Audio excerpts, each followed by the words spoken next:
யானைக்கும் அடிசருக்கும். நான் உங்க ரகுநாதன் பேசுகிறேன். நான் இன்னைக்கு யானைக்கும் அடிசருக்கும் கதை சொல்லப் போறேன்.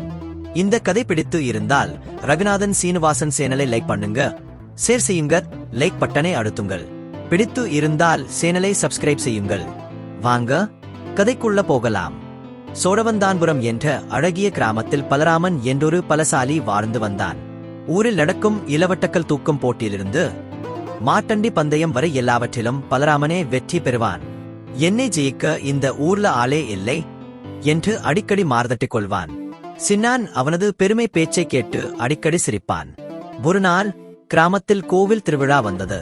திருவிழாவின் முக்கிய அம்சம் ஆற்றின் மறுகரையில் இருக்கும் பெரிய ஆலமரத்திலிருந்து திருவிழாவுக்காக அலங்கரிக்கப்பட்ட கனமான தேரை இழுத்து வருவது. அந்த தேரை இழுக்க 4 காளைகள் தேவைப்படும். ஆனால் இந்த முறை பலராமன் இருக்கும்போது எதுக்கு 4 காளை? நானே தனியா இழுத்து வரட்டேன் பாருங்க என்று சவால் விட்டான். ஊரே ஆச்சரியத்துடன் கூடியது. ஞானம் தாத்தா, பலராமா, வேணாம்பா, இது ரொம்ப பெரிய வேலை, உதவிக்கு ஆள் வச்சுக்கலாம் என்றார்.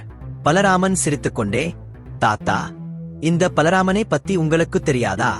இந்த தேர் என்ன, மலையே இழுத்துட்டு வந்துடுவேன் என்று கூறி தேர் கட்டியிருந்த வடக்கயிற்றை தன் தோளில் மாட்டிக்கொண்டான். ஹேலசா, ஹேலசா என்று முழக்கமிட்டபடி தேரை இழுக்க ஆரம்பித்தான். தேர் மெதுவாக நகர ஆரம்பித்தது. கூடியிருந்த மக்கள் கைதட்டி ஆரவாரம் செய்தனர். சின்னான் வாயை பிளந்து பார்த்து கொண்டிருந்தான். பலராமன் பாதி தூரம் தேரை இழுத்து வந்துவிட்டான். அவனுக்கு வியர்த்து கொட்டியது. இருந்தாலும் முகத்தில் பெருமிதம் குறையவில்லை. அருளா, சொன்ன மாதிரியே இழுத்துட்டு வரேனா என்று கூட்டத்தை பார்த்து கத்தினான். அப்போது தான் அது நடந்தது. ஆற்றங்கரையில் இருந்த ஒரு வழுக்கு பாறையின் மீது பலராமனின் கால் பட்டது. அடுத்த கணம் ஐயோ என்ற அலறலுடன் பலராமன் வழுக்கி பொத்தென்று கீழே விழுந்தான். தேர் அப்படியே நின்றது. கூட்டத்தில் சலசலப்பு ஏற்பட்டது. சிலர் சிரிப்பதை அடக்கிக் கொள்ள முயன்றனர். பலராமனுக்கு அவமானத்தில் முகம் சிவந்தது. அவனால் எழுந்திருக்கவே முடியவில்லை.